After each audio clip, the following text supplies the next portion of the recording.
Assalamualaikum warahmatullahi wabarakatuh. Waalaikumsalam warahmatullahi wabarakatuh. Perkenalkan, nama saya Rizky Triardian.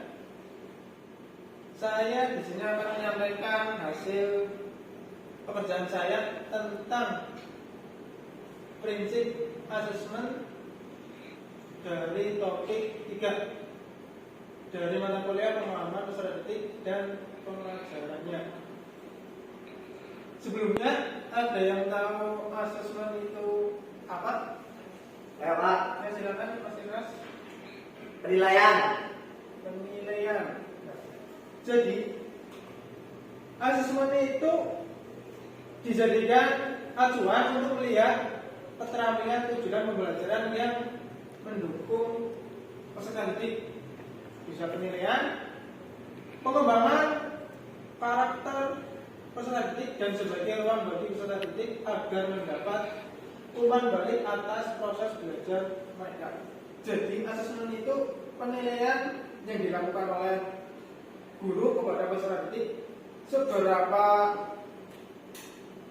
besar peserta didik itu menangkap materi atau topik yang disampaikan oleh guru. Nah, selanjutnya dari asesmen sendiri itu dibagi menjadi 4 prinsip. Yang pertama ada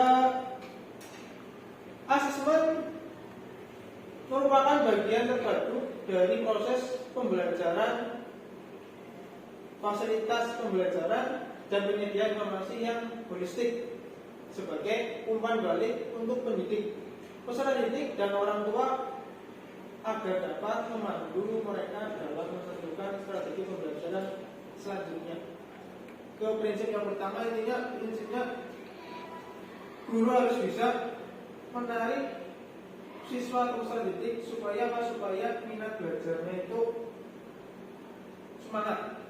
Yang kedua, asesmen dirancang dan dilakukan sesuai dengan fungsi asesmen tersebut dengan keleluasan untuk menemukan teknik dan waktu pelaksanaan asesmen agar efektif mencapai tujuan pembelajaran. Jadi asesmen itu bisa dilakukan ketika materi atau misal bab satunya sudah selesai, guru bisa melakukan asesmen untuk seberapa besar tingkat pemahaman dari peserta didik. Misal seperti itu. Yang ketiga, asesmen dirancang secara adil, proporsional, valid, dan dapat dipercaya atau reliable untuk menjelaskan kemajuan belajar, menentukan keputusan tentang langkah sebagai dasar untuk menyusun program pembelajaran yang sesuai selanjutnya. Dan prinsip yang keempat, laporan kemajuan belajar dan pencapaian peserta didik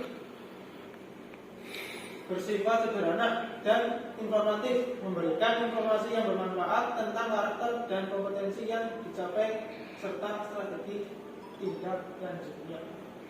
Itu ada 4 prinsip asesmen yang harus kita ketahui untuk melakukan sebuah asesmen. Dari 4 prinsip tadi ada 2 contoh yang bisa kita terapkan dalam pembelajarannya. Contoh yang pertama, guru melakukan asesmen di awal pembelajaran untuk digunakan sebagai bahan rancangan pembelajaran yang sesuai dengan kesiapan belajar siswa.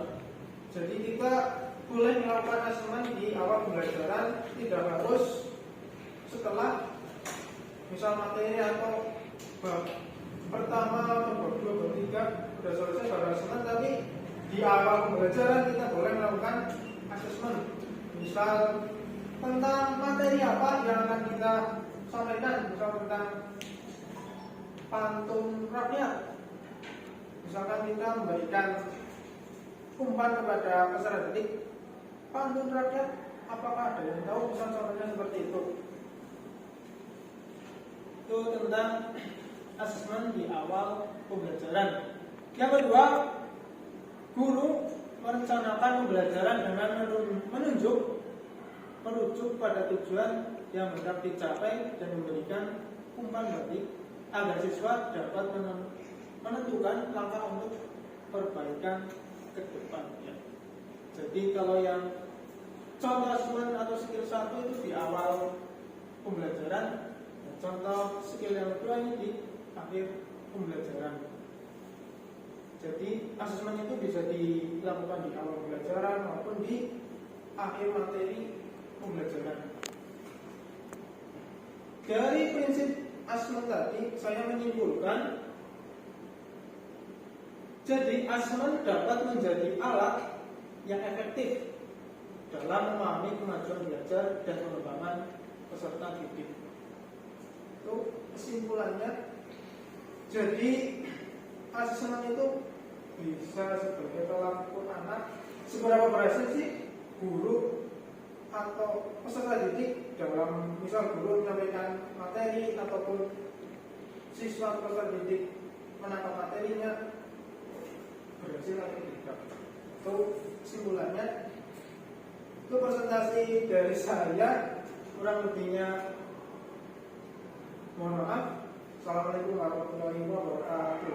Waalaikumsalam